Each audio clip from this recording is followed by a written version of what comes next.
დღეს შინაგან საქმეთა სამინისტროში უმასპინძლეთ მიგრაციის საერთაშორისო ორგანიზაციის ევროპისა და ცენტრალური აზიის რეგიონალური ოფისის ხელმძღვანელს ჩვენ მას მივაწოდეთ ინფორმაცია სამინისტროს მხრიდან ბოლო პერიოდში განხორციელებული ღონისძიებების შესახებ, როგორც არალეგალური მიგრაციის წინააღმდეგ ბრძოლის მიმართულებით, ასევე ზოგადად მიგრაციული პოლიტიკის კუთხით. ასევე დაინტერესება იქნა გამოთქმული 2026 წლის 1 მარტიდან ასამოქმედებელ საკანონმდებლო ცვლილებებთან დაკავშირებით და ჩვენ მოწვეულ სტუმარს აუხსენით ის ცვლილებები, რაც შედის ძალაში და შრომითი მიგრაციის კუთხით გასატარებელი ღონისძიებების კუთხით ჰქონდა საუბარი. მათი მხრიდან გამოთქმული იქნა მზაობა სამომავლო ეფექტური თანამშრომლობის და გამოცდილების გაზიარების კუთხით, რაც ჩვენთვის ძალიან ღირებული და მნიშვნელოვანია. ზოგადად შინაგან საქმეთა სამინისტრო და სახელმწიფო აგრძელებს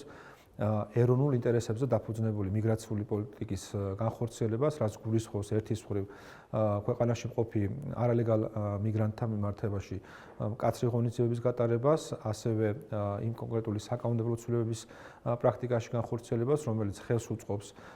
ქვეყნის ეკონომიკის განვითარებას და იმ ტიპის ღონისძიებების დაგეგმას, რომელიც საბოლოო ჯამში ხელს შეუწყობს როგორც ჩვენი ქვეყნის ეკონომიკურ გაძლიერებას, ასევე ეროვნულ ინტერესებზე დაფუძნებული მიგრაციული პოლიტიკის განხორციელებას.